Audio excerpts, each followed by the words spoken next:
Good morning, good afternoon, good evening. This video has been circulating on social media. It is of the violent scene that accompanied Job Sikhala's launch of his book in Masvingo recently. The whole thing was disrupted by thugs and had to be abandoned. This is a frequent, a norm, in fact, in Zimbabwe, where any activities of the opposition are disrupted. Where was the police? Surely the police would have anticipated that there would be some people who would want to cause disruption and deployed their staff accordingly. We live in a country where we know that institutions like the police are the department of Zanu PF in all but name. Their number one priority is to keep Zanu PF in power at all costs. And that includes letting lawlessness prevail as long as that disrupts the opposition.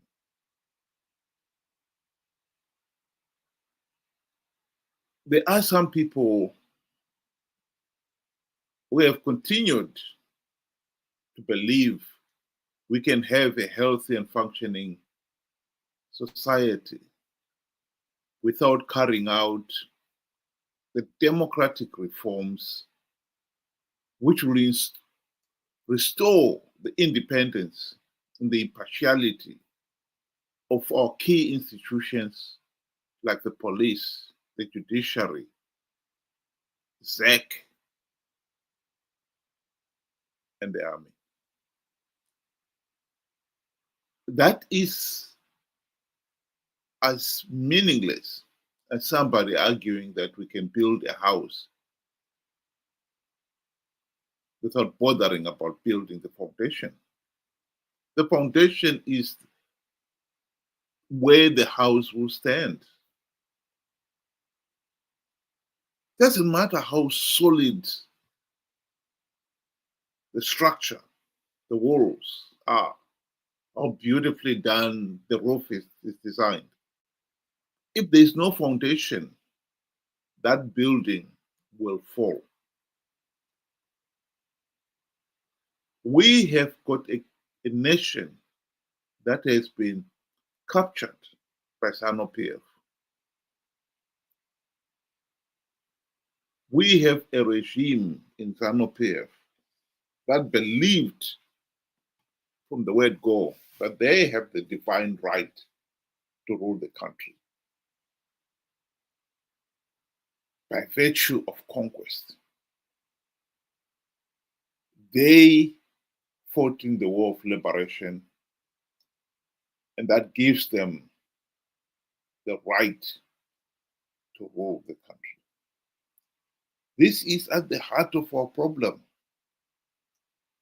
We have to deal with this, pretending that we can somehow build a prosperous nation at peace with itself, while we still have some among us who believe that they have the divine right to rig elections,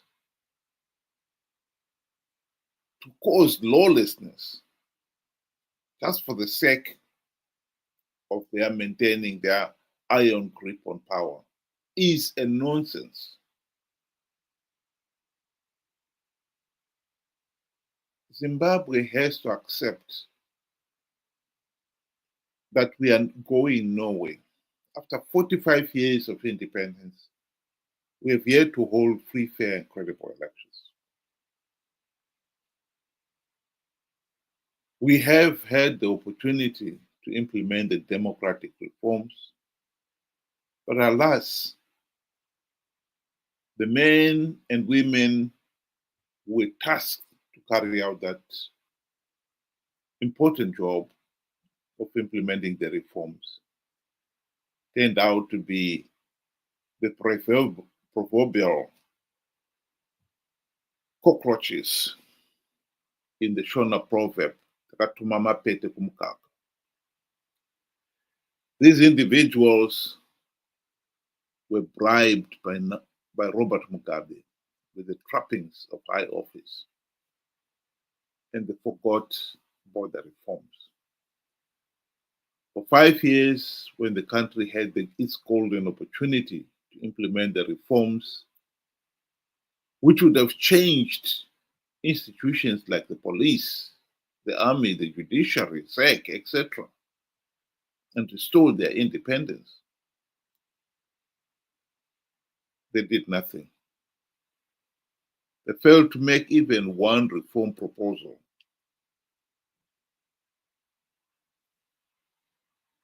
In the 5 years of the GNU.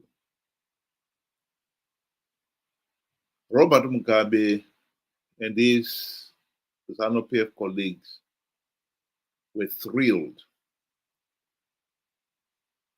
as the end of the GNU drew, and they realized that not even one token reform had been implemented.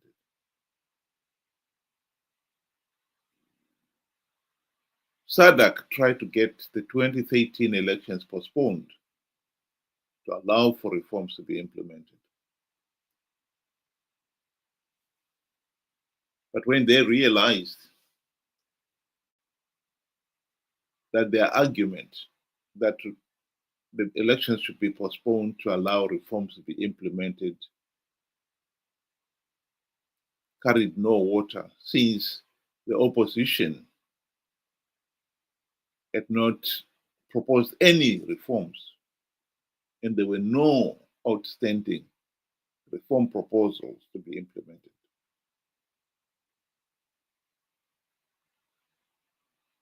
So we've staggered along. The 2023 elections are a watershed in that SADC and the AU condemned those election processes as flawed and illegal. I think that has created yet another opportunity for us to really revisit this problem of the Zanu PF, de facto Zanu PF one-party dictatorship. And the opportunity to stop this meaningless cycle of participating in flawed elections only to give Zanu PF legitimacy and perpetuate the dictatorship.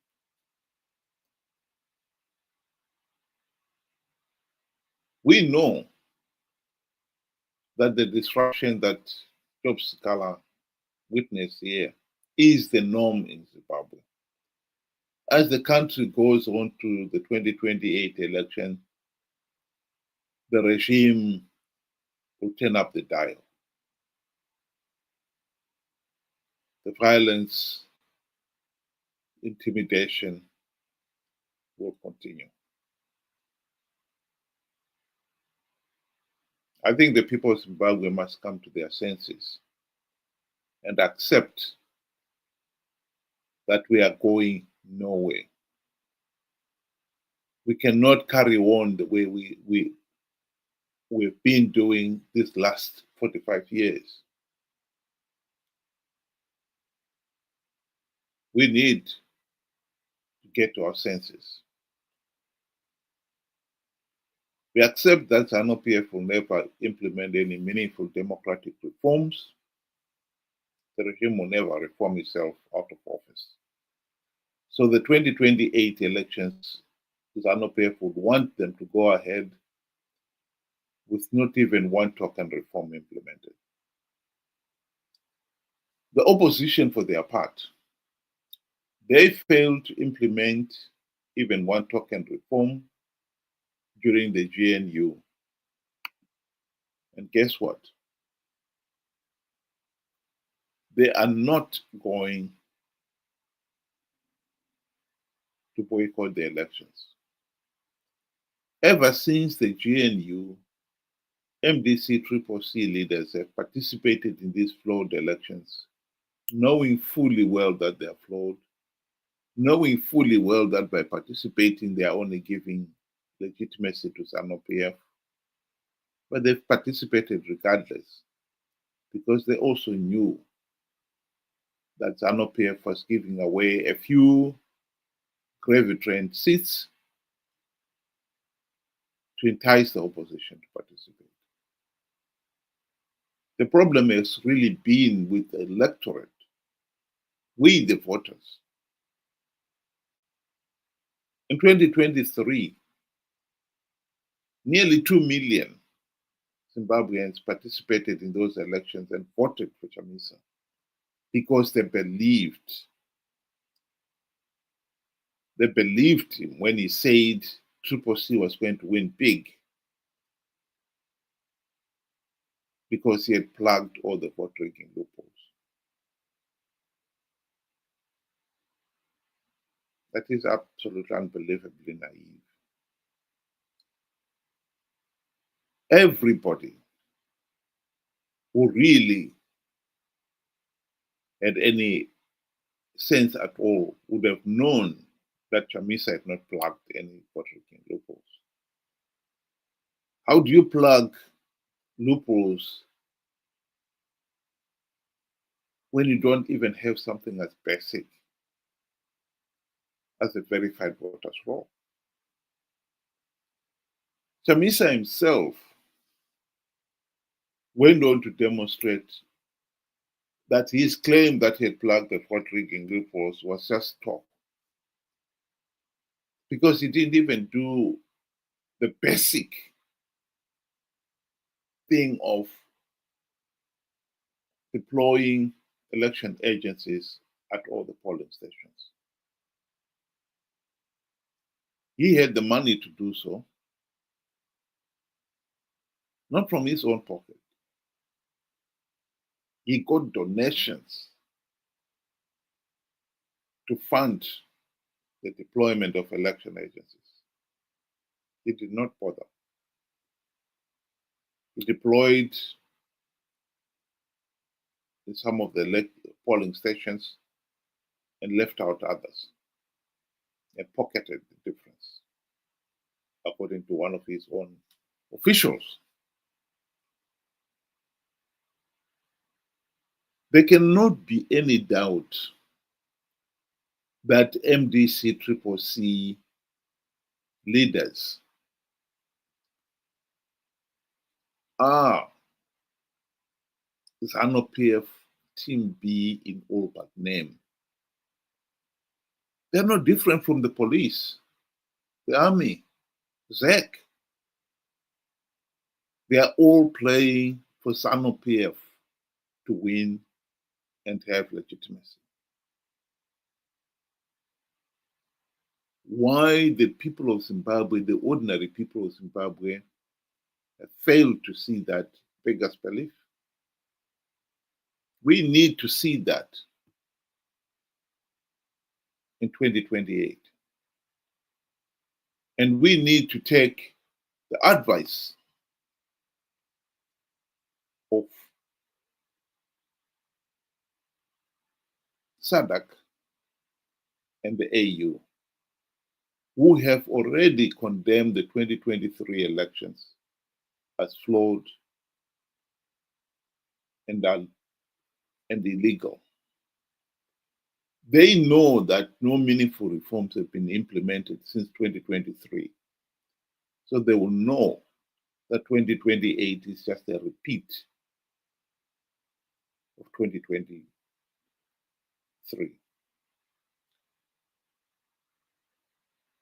if we participate in 2028 in the same numbers as participated in 2023, then SADC will have no choice but to give Zanu PF legitimacy. The ball is in our court. For heaven's sake, let's end this madness.